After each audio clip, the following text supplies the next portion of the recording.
Bugun men juda muhim masalani tushuntiraman. Kvartallar tortib olinadimi? Kimning uyi xavf ostida? Yangi tartib nimani o'zgartirdi va oddiy fuqaro o'zini qanday himoya qilishi kerak? Bu mavzu faqat uy egalariga emas. Ijarada yashayotganlarga, ipoteka olganlarga, qarindoshining nomiga uy rasmiylashtirganlarga, eski hujjat bilan yashayotganlarga va uy-joy sotib olishni rejalashtirayotgan hammaga tegishli. Agar sizda kvartira bo'lsa, uy sotib olgan bo'lsangiz, meros masalasi bo'lsa yoki ko'chmas mulk hujjatlaringizni ko'p yildan beri tekshirtirmagan bo'lsangiz, bu videoni oxirigacha ko'ring. Chunki bitta noto'g'ri shartnoma, bitta to'lamagan qarz, bitta sud qarori yoki bitta noqonuniy qurilish sizni juda katta muammoga olib kirishi mumkin. Men bugun qo'rqitish uchun emas, vaziyatni aniq tushuntirish uchun gapiryapman. Hozirning o'zida kanalga obuna bo'ling, videoga like bosing. Chunki bu ma'lumotni qancha ko'p odam bilsa, shuncha ko'p oila muammodan saqlanadi. Avvalo eng muhim narsani tushunib olaylik. Kvartira hech qachon oddiygina kimdir xohladi, kelib olib qo'ydi degan tartibda tortib olinmaydi. Ko'chmas mulk huquqi qonun bilan himoyalangan, lekin ayrim holatlarda, ayniqsa sud qarori, qarzdorlik, noqonuniy rasmiylashtirish, davlat va jamiyat ehtiyoji uchun olib qo'yish, garov shartnomasi yoki firibgarlik isbotlansa, kvartira egasi uydan ayrilishi mumkin.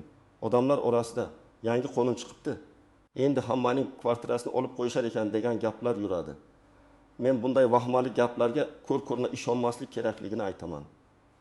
Lekin xavfli joylar bor va ularni bilmaslik ham mumkin emas. Oldin ko'pchilik ko'chmas mulkni hujjatga ko'p e'tibor bermasdan sotib olgan. Masalan, uy yaxshi, egasi tanish, mahalla biladi, notariusdan o'tdik bo'ldi deb o'ylagan. Lekin hozir elektron kadastr, soliq bazalari, ijro hujjatlari, bank garovi, taqiq va cheklovlar ancha ko'proq tekshiriladi. Ya'ni tizim shaffoflashgani sari avval yopiq qolgan muammolar yuzaga chiqyapti. Eski qarzlar, sud taqiqlari, merosdagi nizolar, bir nechta shaxsning ulushi, noqonuniy qo'shimcha qurilishlar, garovga qo'yilgan uylar endi tezroq aniqlanadi.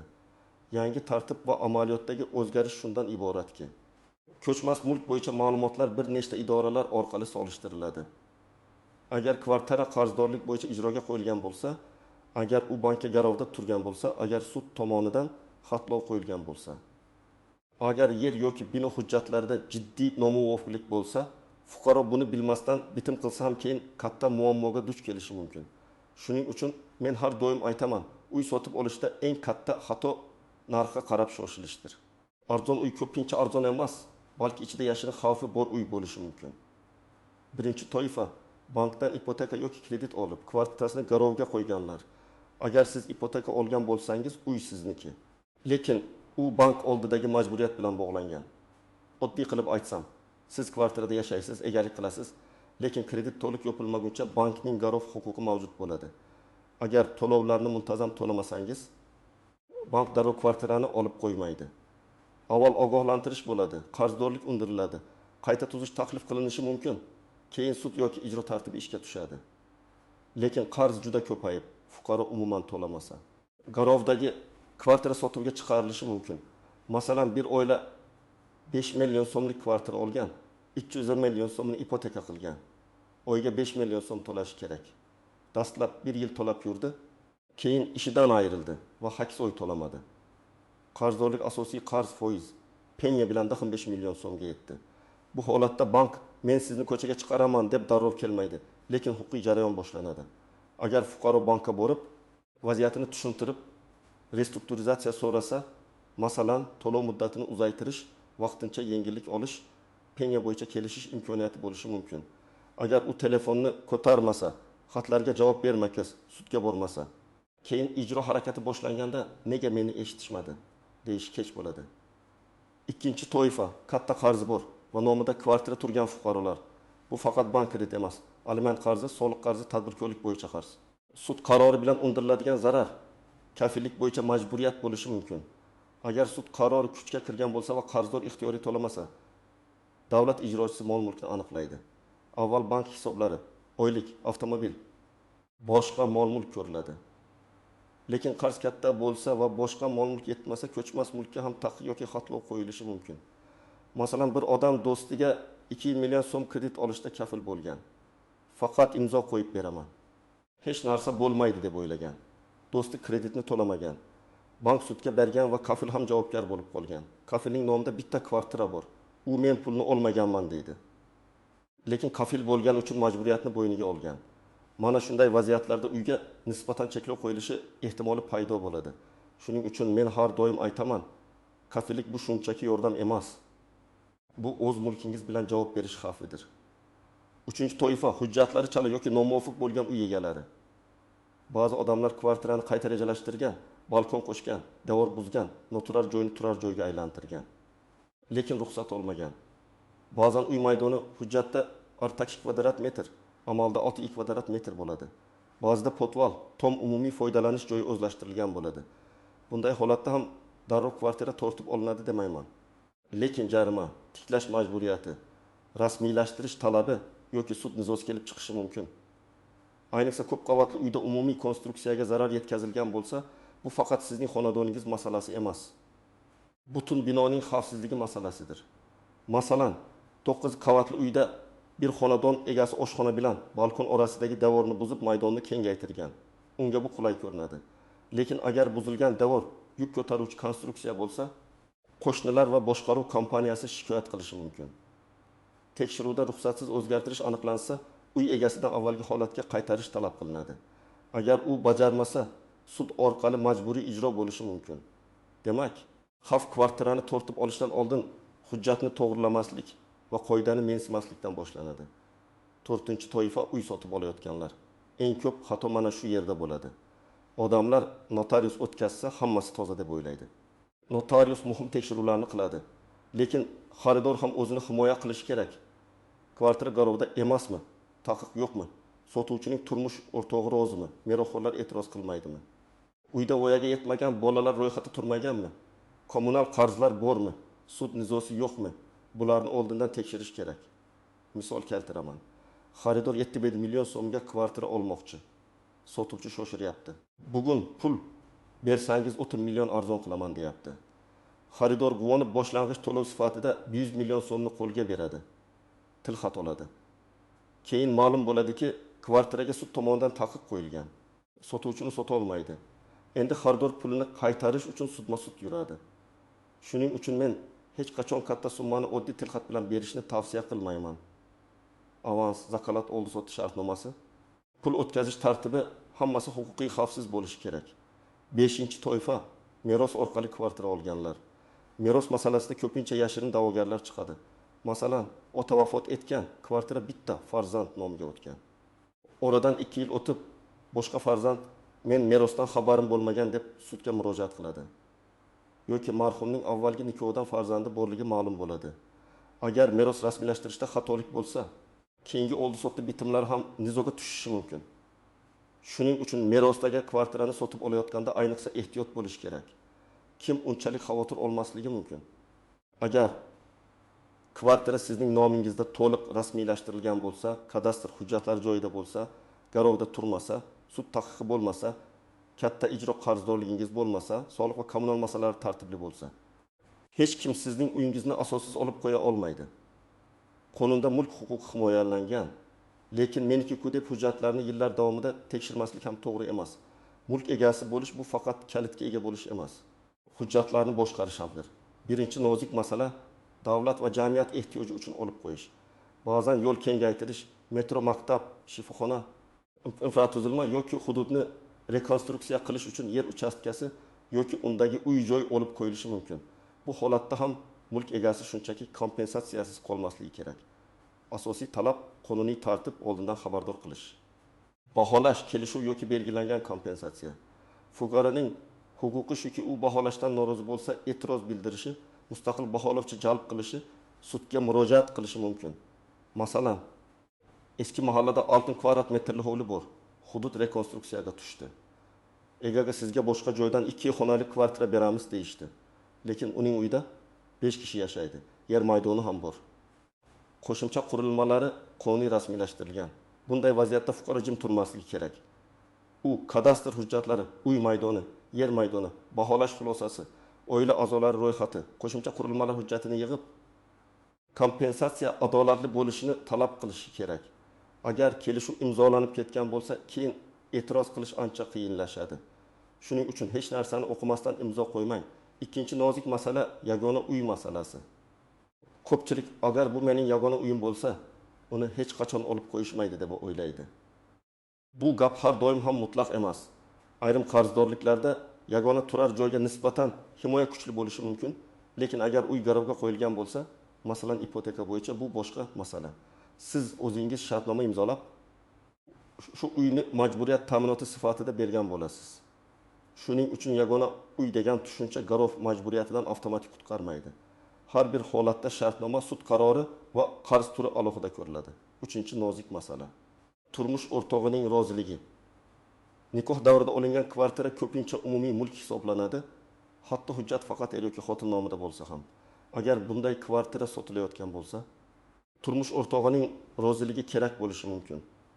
Keyinchalik rozilik bo'lmagani isbotlansa, bitim nizoga tushadi. Masalan, er kvartirani sotadi, xaridor pulini beradi, ko'chib kiradi. 1 yil o'tib xotin sudga chiqib, men rozilik bermaganman, bu umumiy mulk edi deydi. Sud holatni o'rganadi. Xaridor vizodan olgan bo'lsa ham, baribir muammo, vaqt va xarajatga duch keladi. Shu sababli sotuvchining oilaviy holatini tekshirish juda muhim. 4-chi nozik masala. Voyaga yetmagan bolalar huquqi. Uyda bolalar ro'yxatda turgan bo'lsa yoki ularga ulush tegishli bo'lsa, bitimlar yanada ehtiyotkorlik bilan amalga oshiriladi. Bolaning ulushi bo'lgan kvartirani sotish uchun vasiylik va homiylik organlari bilan bog'liq tartiblar talab qilinishi mumkin. Maqsad bolaning yashash sharoiti yomonlashmasligini ta'minlashdir. Ayrim ota-onalar bu mening uyim, bolam hali kichkina deb o'ylaydi. Lekin qonun bolalar manfaatini alohida himoya qiladi. Agar bola huquqi buzilgan bo'lsa, bitim keyinchalik bekor qilinishi ham mumkin. 5-chi nozik masala firibgarlik va soxta hujjatlar. Ko'chmas mulk bozorida eng xavfli holatlardan biri soxta ishonchnoma, soxta pasport, ruhiy holati og'ir odamdan uy sotib olish, bosim ostida tuzilgan shartnoma, narxni shartnomada past ko'rsatish, masalan. Kvartiraning real narxi 800 million so'm, lekin tomonlar soliq yoki boshqa xarajatdan qochish uchun shartnomada 300 million deb yozadi. Keyin bitim bekor bo'lsa, xaridor men 800 million berganman deydi. Lekin hujjatda 300 million turadi. Sudda isbotlash qiyin bo'ladi. Men bunday ishni juda xavfli deb bilaman. Pulni qanday berganingiz, qaysi hisobga o'tkazganingiz, shartnomada qanday summa yozilgani hammasi ertaga sizni himoya qiladi yoki himoyasiz qoldiradi. 6-chi nozik masala kommunal qarz va boshqaruv xarajatlari. Kommunal qarz borligi odatda kvartirani davlat olib qo'yadi degani emas. Lekin qarz katta bo'lsa, sud orqali undirilishi, hisob raqamlarga ta'sir qilishi, yangi ega noqulaylik tug'dirishi mumkin. Uy sotib olayotganda elektr, gaz, suv, issiqlik chiqindi, shirkat yoki boshqaruv kompaniyasi qarzlari bo'yicha ma'lumot oling. Keyin hal qilamiz degan gapga ishonib qolmang. Oldi sotdi shartnomasida qarzlarni kim to'lashi aniq yozilishi kerak. Birinchi qadam. Kadastr hujjatlaringizni tekshiring. Kvartira yoki uyingiz bo'yicha kadastr pasporti, mulk huquqini tasdiqlovchi hujjat, maydon, manzil, egalar ulushi to'g'ri ko'rsatilganmi, shuni ko'ring. Agar hujjatda eski manzil, noto'g'ri kvadrat metr, noto'g'ri ism, familiya, past ma'lumot yoki ulush bo'yicha xatolik bo'lsa, darhol tuzatish choralarini ko'ring. Buning uchun kadastr organiga yoki davlat xizmatlari markaziga murojaat qilish mumkin. Ikkinchi qadam, ko'chmas mulkingizda taqiq, xatlov yoki garov bor yo'qligini aniqlang. Agar siz kredit olgan bo'lsangiz, bank bilan shartnomani qayta o'qing. Agar qarzingiz bo'lsa, ijro hujjatlari bo'yicha ma'lumotni tekshiring. Davlat ijrochilari bilan bog'liq jarayonlar bo'lsa, meni topishmasin deb yashirinmang. Aksincha murojaat qiling, to'lov grafigi, kelishuv, qarzni bo'lib to'lash imkoniyatini so'rang. Qarzni tan olmasangiz, o'z vaqtida e'tiroz bildiring. Sud qarori kuchga kirib, ijro boshlangandan keyin imkoniyatlar kamayadi. 3-chi qadam, ipoteka to'layotgan bo'lsangiz, kechikishni yashirmang. Bankka yozma ariza bering. Arizada men falon sababga ko'ra vaqtincha to'lovda qiynalyapman, kredit muddatini uzaytirish, to'lov jadvalini qayta ko'rib chiqish yoki imtiyozli davr berishni so'rayman deb yozing. Ishdan bo'shagan bo'lsangiz, buyruq nusxasi, daromad kamaygan bo'lsa, ma'lumotnoma, kasallik bo'lsa, tibbiy hujjat ilova qiling. Og'zaki gapdan ko'ra yozma murojaat kuchliroq. Chunki keyin nizoda siz muammoni yashirmaganingizni, hal qilishga harakat qilganingizni ko'rsata olasiz. 4-chi qadam, uy sotib olishdan oldin kamida 7 ta narsani tekshiring. Birinchisi, mulk egasi kim va u haqiqatan sotishga haqlimi? Ikkinchisi, kvartirada garov yoki taqiq yo'qmi? Uchinchisi, turmush o'rtog'i roziligi kerakmi? To'rtinchisi, meros yoki sud nizosi yo'qmi? Beshinchisi, voyaga yetmaganlarning ulushi yoki huquqi bormi? Oltinchisi, kommunal qarzlar qancha? Yettinchisi, uyda ruxsatsiz qayta qurish qilinganmi? Bularni tekshirish uchun notarius, kadastr davlat xizmatlari markazi, kommunal tashkilotlar, zarur bo'lsa advokat yoki yurist yordamidan foydalaning. Uy narxi 6 million bo'lsa, tekshiruvga sarflangan yil 2 million so'm sizni 100 millionlab zarar va yillab suddan saqlashi mumkin. 5-qadam, pulni xavfsiz bering. Men katta summani qo'lga naqd berishni tavsiya qilmayman. Bank orqali o'tkazma, akkreditiv, depozit hisob, notarial tartibdagi xavfsiz hisob-kitob kabi yo'llar xavfsizroq. Shartnomada real summa yozilsin. Agar taklif million to'layotgan bo'lsangiz, shartnomada ham taklif million ko'rsatilgani ma'qul. Kamroq yozamiz. Hammaga shunday degan gap ertaga sizning zararlaringizni isbotlashni qiyinlashtiradi. 6-qadam, sizga uyni bo'shating, buziladi. Kompensatsiya shu, imzo qo'ying deyishsa shoshilmang. Avval hujjat talab qiling. Qaysi qaror asosida, qaysi organ tomonidan, qaysi muddatda, qanday kompensatsiya bilan, baholash kim tomonidan qilingan, e'tiroz tartibi qanday, bularni yozma ko'ring. Og'zaki va'da bilan uy bo'shatish juda xavfli. Har qanday kelishuvni o'qib chiqing, tushunmagan joyingizni so'rang, zarur bo'lsa yuristga ko'rsating. Imzo bu oddiy chiziq emas, huquqiy oqibatdir. 7-qadam, barcha hujjatlarning nusxasini saqlang. Oldi sotdi shartnomasi, kadastr hujjati, bank to'lovlari, kommunal to'lovlar, roziliklar, meros hujjatlari, sud qarorlari, arizalar, javob xatlari, baholash xulosalari alohida papkada tursin. Elektron nusxasini ham saqlang. Ko'p odam hujjatni yo'qotib qo'yadi. Keyin isbotlashga qiynaladi. Mulk egasi uchun hujjatlarni tartibda saqlash xavfsizlikning bir qismidir. 8-qadam, agar siz qarindosh nomiga uy olgan bo'lsangiz, alohida ehtiyot bo'ling. Hayotda ko'p uchraydi. Odam o'z puliga kvartira oladi, lekin uni akasi, ukasi, onasi, turmush o'rtog'i yoki tanishi nomiga rasmiylashtiradi. Sabablar har xil. Kredit tarixi ro'yxat, vaqtinchalik qulaylik, soliq oilaviy ishonch. Lekin qonunda mulk kimning nomida bo'lsa, asosiy huquq o'sha shaxsda bo'ladi. Ertaga nizo chiqsa, pulni men berganman degan gapni isbotlash oson emas. Shuning uchun bunday ishlarni rasmiy qarz shartnomasi, ulush kelishuvi yoki boshqa huquqiy mexanizmlarsiz qilish katta xavf. 9-qadam, agar allaqachon muammo boshlangan bo'lsa, vaqtni boy bermang. Suddan xat keldim, ijrodan chaqiruv keldimi, bank ogohlantirdimi? Hokimlik yoki qurilish idorasidan xat keldimi? Darhol javob bering. Belgilangan muddatlarni o'tkazib yubormang. Sudga bormaslik sud bo'lmaydi degani emas. Sizsiz ham qaror chiqishi mumkin. Keyin esa uni bekor qilish yoki o'zgartirish ancha qiyin bo'ladi. Men ko'rgan eng katta xatolardan biri aynan shu. Odamlar muammoni tan olmagandek yuradi, lekin huquqiy jarayon davom etaveradi. Demak, kvartira masalasida eng muhim haqiqat shuki, qonuniy rasmiylashtirilgan, qarzsiz, garovsiz, nizosiz mulkni hech kim asossiz tortib ola olmaydi. Lekin ipoteka qarzi, sud qarori, garov, firibgarlik, soxta hujjat, meros nizosi, ruxsatsiz qurilish yoki davlat ehtiyoji uchun olib qo'yish kabi holatlar real xavf tug'diradi. Shuning uchun vahimaga berilmaymiz, lekin beparvo ham bo'lmaymiz. Men sizga tavsiyamni aniq aytaman. Bugun hujjatlaringizni tekshiring. Qarzlaringizni aniqlang. Uy sotib olayotgan bo'lsangiz shoshilmang. Katta pulni qo'lga bermang. Hech qanday hujjatga o'qimasdan imzo qo'ymang. Agar vaziyat murakkab bo'lsa, albatta mutaxassisga murojaat qiling. Bir martalik maslahat ko'pincha yillik sudlashuvdan arzon tushadi. Sizda shunday holat bo'lganmi? Uy sotib olishda muammo, ipoteka qarzi, kadastr xatosi yoki kompensatsiya bo'yicha nizo? Kommentariyada yozing. Men eng ko'p uchraydigan savollarga keyingi videolarda alohida javob beraman.